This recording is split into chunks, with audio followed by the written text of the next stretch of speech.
Excreción humana. La excreción es una estrategia evolutiva que le permite al organismo eliminar las sustancias de desecho, manteniendo la composición de la sangre y otros fluidos corporales en equilibrio. La excreción en el ser humano se lleva a cabo por varias vías. Pulmones. A nivel del pulmón, específicamente los alvéolos pulmonares, ocurre el intercambio gaseoso, donde el alvéolo capta oxígeno y excreta dióxido de carbono. Glándulas sudoríparas. Estas glándulas, distribuidas por toda la piel, se encargan de la excreción del sudor. Son más abundantes en la planta del pie, la palma de la mano, la frente y las axilas. El sudor es un líquido transparente constituido por agua, y estas se dividen en las glándulas endocrinas. Participan en la regulación de la temperatura. Están distribuidas por toda la piel excepto en los labios menores, clítoris, labios y conductos auditivos externos. Glándulas apocrinas. Se localizan en axilas, pezones, periné, alrededor del ano y en el conducto auditivo externo. Son las responsables del olor corporal. Las glándulas apoecrinas tienen características intermedias entre las dos anteriores y están presentes en las axilas. Otra de las vías son glándulas lacrimales. Allí se producen lágrimas compuestas por agua, cloruro de sodio y albumina, cuya función es lubricar el ojo, protegerlo de agentes lesivos, nutrir la córnea y limpiar la superficie del ojo. Las lágrimas se desembocan por el conducto lágrimo-nasal a la nariz, donde se evaporan. Sistema digestivo. A través de este sistema, y específicamente a nivel del intestino, se excreta la materia fecal, que es un conjunto de productos de desechos y provenientes de la digestión de los alimentos, microorganismos y otras sustancias que no logran ser absorbidos en el epitelio intestinal.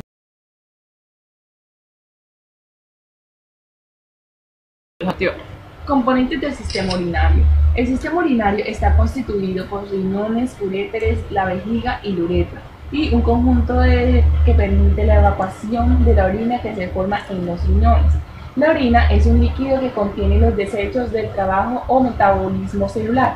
Cuando el sistema urinario está afectado y no puede cumplir su función, los productos de desecho se acumulan en la sangre y pueden alcanzar niveles tóxicos que ponen en riesgo la salud y la vida de las personas.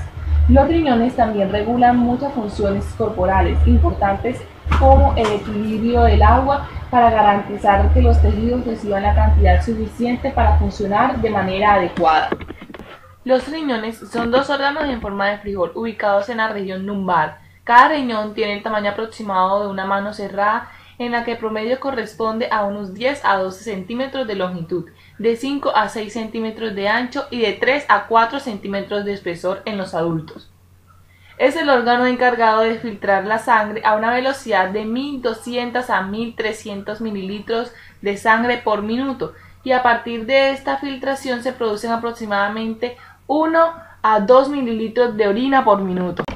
Los uréteres son dos conductos que comunican los riñones con la vejiga. En una persona adulta pueden medir hasta 30 centímetros de longitud. Realizan movimientos peristálticos que facilitan la conducción de la orina desde el riñón hasta la vejiga. La pared de los uréteres tiene 3 capas. La más externa es la adventicia, que está compuesta por un tejido conectivo y es irrigada con abundantes vasos sanguíneos, linfáticos y nerviosos. La lámina interna o capa muscular está formada por fibras de músculo liso, y la capa más interna o mucosa está constituida por el epitelio de revestimiento. La vejiga es un órgano hueco que consta de 2 paredes, el cuerpo y el cuello. El cuerpo es el órgano que almacena la orina hasta que alcance un límite que active la micción. Al contraerse el cuerpo, expulsa la orina. El cuello de la vejiga es una estructura en forma de embudo que comunica a la uretra y su extremo inferior. Están los esfínteres internos y externos. La pared de la vejiga aísla la orina y funciona como una válvula que evita que se devuelva hacia el uréter. Cuando la vejiga contiene unos 300 centímetros cúbicos de orina, se estimula la sensación de micción. En una persona adulta elimina cada día aproximadamente 1,5 litros, según el consumo de líquidos y alimentos. La uretra es un conducto que transporta la orina desde la vejiga hacia el exterior. En la mujer constituye la parte final de las vías urinarias, a través de 2 nervios pélvicos que estimulan el músculo detrusor, que se relaja a medida que se acumula la orina en la vejiga. Luego se contrae, lo cual se relaja el esfínter interno, favoreciendo la salida de la orina por la uretra hacia el exterior. En el hombre, la uretra pasa por la próstata y recorre el interior del pene hacia el exterior. Los riñones. Los riñones son órganos situados en la parte posterior del abdomen, uno a cada lado de la columna vertebral. Los riñones se componen de una cápsula renal, la corteza renal, la médula renal y la pelvis renal. La cápsula renal está conformada por una médula externa compuesta por un tejido fibroso y muy resistente. La corteza renal es un área de aspecto granuloso en la cual se encuentran los corpúsculos de marfil. La médula renal es una zona interna del riñón de aspecto fibroso en donde se encuentran los túbulos, las nefronas y los conductos conectores, que en conjunto conforman la pirámide renal o de marfil. La pelvis renal o cavidad interna del riñón está compuesta por una serie de cámaras o cálices en donde la orina se produce en cada una de las pirámides, es colectada para pasar a través de los uréteres. Las nefronas. La unidad funcional básica del riñón son las nefronas y existen de 1 a 2 millones de ellas en cada riñón. La nefrona es una estructura tubular con segmento que cumple funciones diferentes en cada tramo. El recorrido de la estructura empieza en la cápsula de Bowman, que recorre el líquido filtrado en la sangre y un proceso denominado filtración glomerular. La cápsula contiene el glomérulo renal o el marfil, que es una estructura vascular capilar en forma de ovillo. La estructura glomérulo o en la cápsula es conocida como corpúsculo renal, cuya función es filtrar la sangre que llega al riñón. El sector cercano a la cápsula es el túbulo contorneado proximal, que también ejerce funciones de filtración, reabsorción de glucosa y aminoácidos, proteínas en un 100%, aniones como el sodio, potasio y fosfato y el agua en un 70%, y secreta aniones y cationes orgánicos. De allí ese túbulo se dirige hacia la médula y forma una asa denominada la asa de Henle, que participa en la regulación de las concentraciones de orina según las necesidades orgánicas del individuo.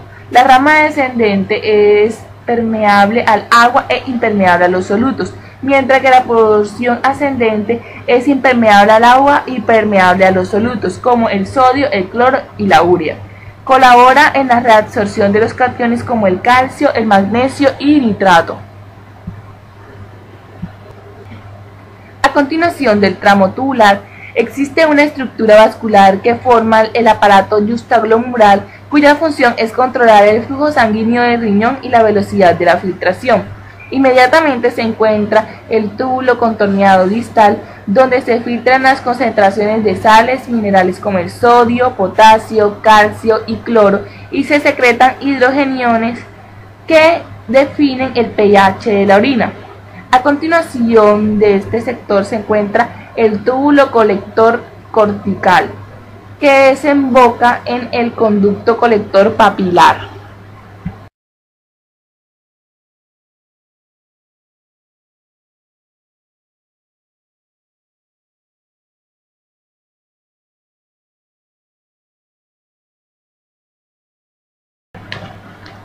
Componentes y formación de la orina. La orina de una persona sana está compuesta de un 93% por agua, 3% de urea y ácido úrico y un 2% de sustancias minerales como el sodio, cloro, amonio y creatina. La orina normal es estéril y por lo tanto no tiene bacterias, virus ni hongos. El proceso mediante el cual se forma la orina se da por 3 pasos generales: filtración glomerular, reabsorción tubular y secreción tubular.